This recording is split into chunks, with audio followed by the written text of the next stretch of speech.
Bismillahirrahmanirrahim. Assalamualaikum warahmatullahi wabarakatuh.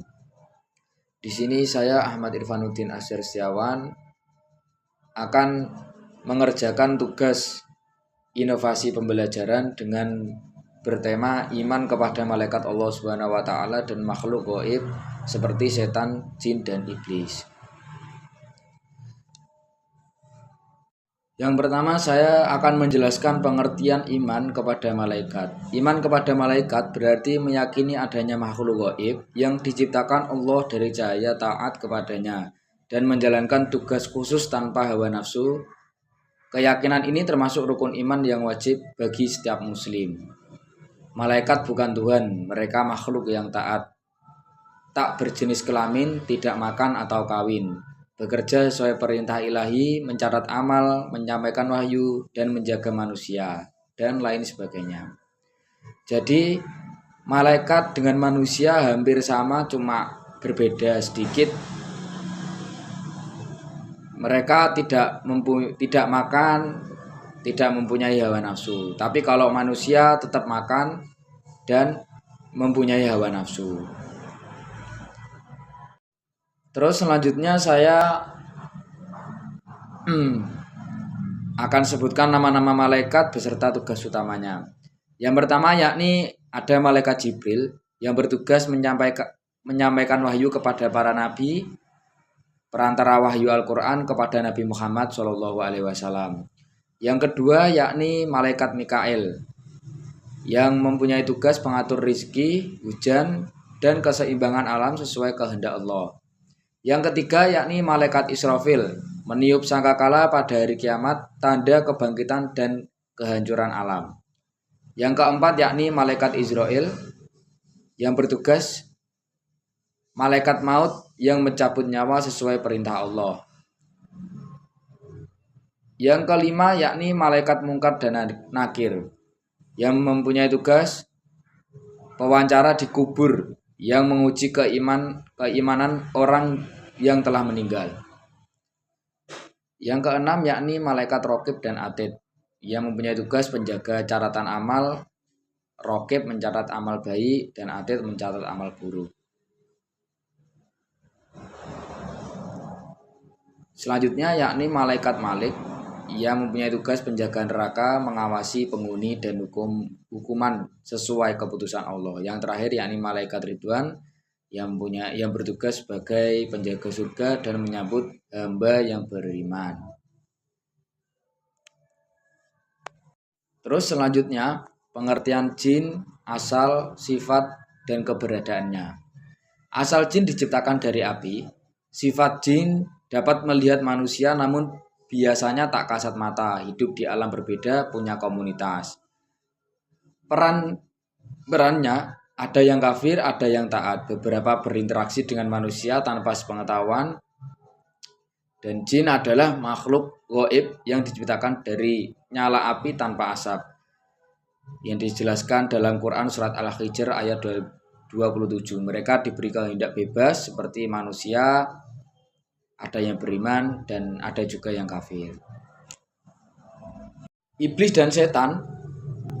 Pengertian dan tipu dayanya. Iblis adalah makhluk yang menentang perintah Allah ketika diperintahkan sujud kepada Adam.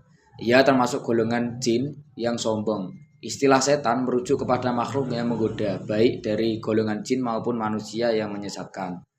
Strategi tipu dayanya menyerang akidah melalui keraguan, mendorong hawa nafsu, menebar kebencian, dan mempromosikan kesesatan kecil yang lama-lama menjadi besar. Cara kerjanya menggunakan bisikan, was-was, memanipulasi situasi emosional, dan bekerja sama dengan pengikut yang tak beriman. Perbedaan iblis dan setan sendiri, iblis nama khusus makhluk yang membangkang pada perintah sujud. Setan umum untuk makhluk yang menggoda. Selanjutnya yakni dalil nakli tentang malaikat. Di dalam Quran surat Al-Baqarah ayat 285, ringkasannya yakni Rasul dan orang-orang beriman meyakini apa yang diturunkan kepada Nabi, termasuk malaikat. Ayat ini menegaskan ketaatan, keimanan, dan mengakui keberadaan wahyu serta makhluk yang menyampaikan perintah Allah.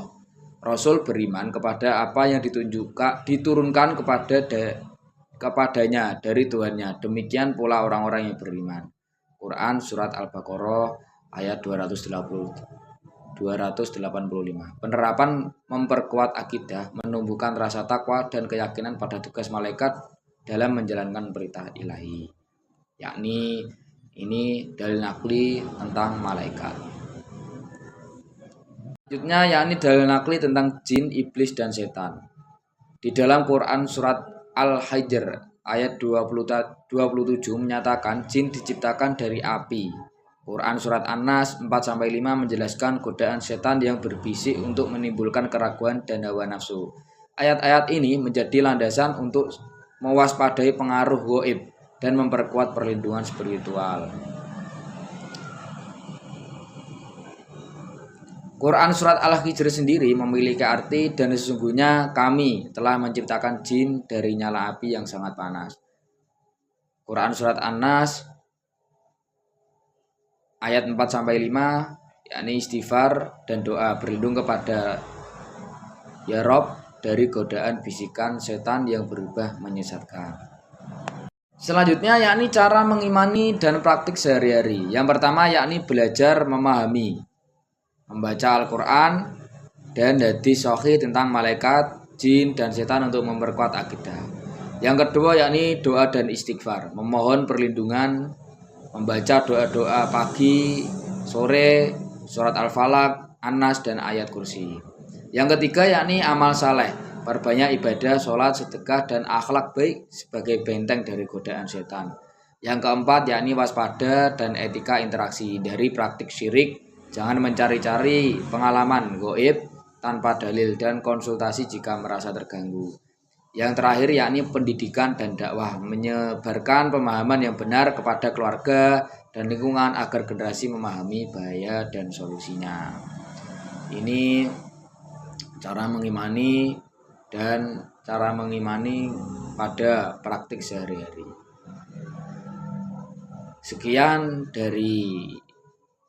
Sekian presentasi sedikit dari saya.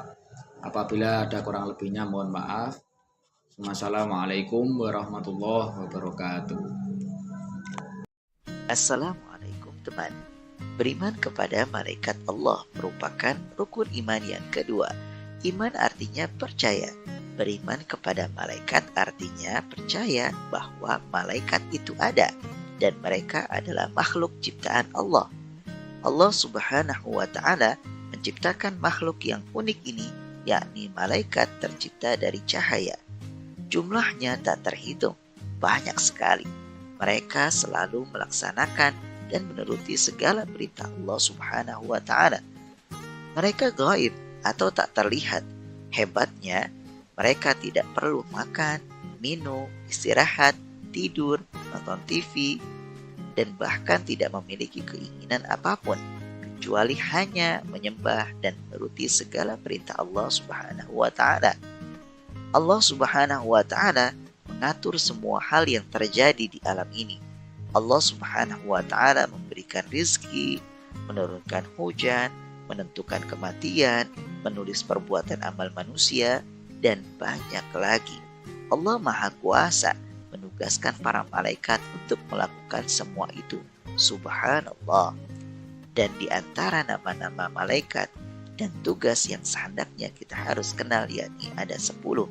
Yaitu yang pertama, malaikat Jibril tugasnya menyampaikan wahyu atau pesan Allah kepada para nabi dan rasul. Yang kedua, malaikat Mikail. Tugasnya menyampaikan rizki kepada seluruh makhluk hidup seperti mengatur hujan, angin, memberi makanan kepada seluruh makhluk.